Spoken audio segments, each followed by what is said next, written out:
이번 시간에는 붉을단 한자어에 대해서 가장 쉽게 기억할 수 있는 방법을 설명해 보도록 하겠습니다. 상급에 해당하는 한자어인데요. 이 글자를 나누어 보면 성경입니다. 또는 멀경이라고 하죠. 그 다음 불똥주입니다. 불똥주. 그 다음 남은 것이 하나일이죠. 그러면은 이렇게 풀이합니다. 성에 있는 하나의 불똥이 붉은 빛을 나타내고 있다는 얘기죠. 횃불이겠죠. 성 안을 지키기 위해서 횃불을 켜놨습니다.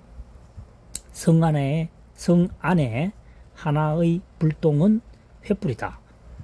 횃불인데 붉게 타오르고 있다. 붉을 단자가 되겠습니다. 두 번째, 배주자입니다. 상급에 해당하는 글자군요. 진면입니다. 우리가 통상적으로 알고 있는 진면은 머리 부분이죠. 이렇게 쓰는데 이것은 길죠 해서 구분하기 위해서 긴 집면, 긴 집이란 말이에요. 왜냐하면 배는 길이가 길쭉하죠. 이 진면하고 구분하기 위해서 긴 진면이라고 외우면 좋겠습니다. 긴 집으로 되어 있다는 거죠. 배는. 네. 하나는 이 상하대, 배 젓는 거 있죠. 상하대, 배 젓는 거라고 생각하면 되고요. 그 다음 나무 배는 중간에 딱 반으로 갈라서 이쪽 저쪽 이렇게 한 부분으로 이렇게 만듭니다. 왜 그러냐면은 이 중간 부분이 없을 경우에 배가 구멍이 났을 경우는 바로 가라앉겠죠.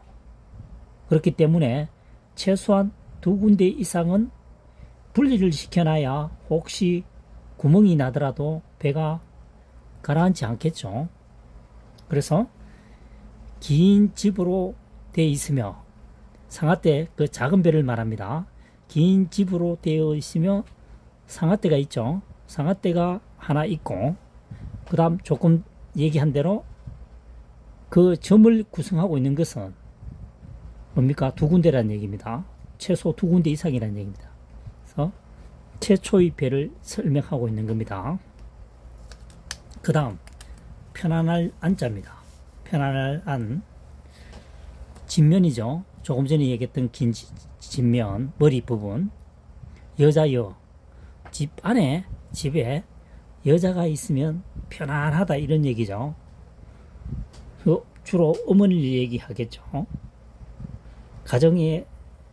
가정일을 도맡아 했으니까요. 어머니가. 그리고 자녀들도 돌봐야 되고 남편도 또 받들어야 되고 여러 가지 등등 하기 때문에 집에서는 어머니가 계시면은 생활이 편안하다. 편안할 안자가 되겠습니다. 그 다음 손수변이죠. 손수변. 편안할 안. 손으로 편안하게 하려면 어떡합니까? 어루만져야 되겠죠. 과거에는 약품이 발달하지 않았습니다. 배가 아프면은 주로 손으로 만져서 손으로 안마해서 해결했습니다. 지금 생각하면 조금 우스운 얘기지만요. 과거에는 뭡니까? 약품이 발달하지 않았다. 그래서 손으로 편안하게 하기 위해서 어루만졌다는 얘기입니다.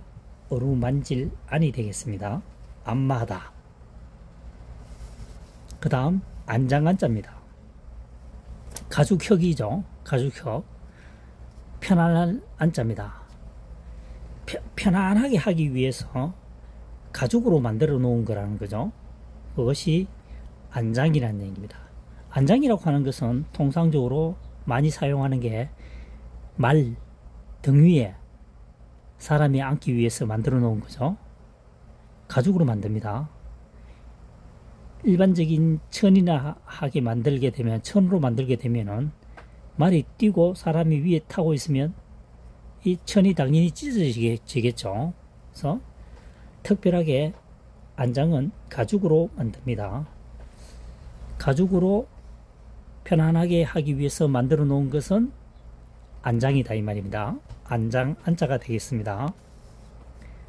그 다음 마지막으로 늦을 안자입니다.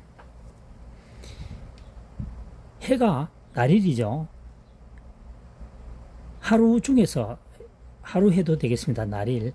하루 중에서 편안한 것은 늦은 시간이다.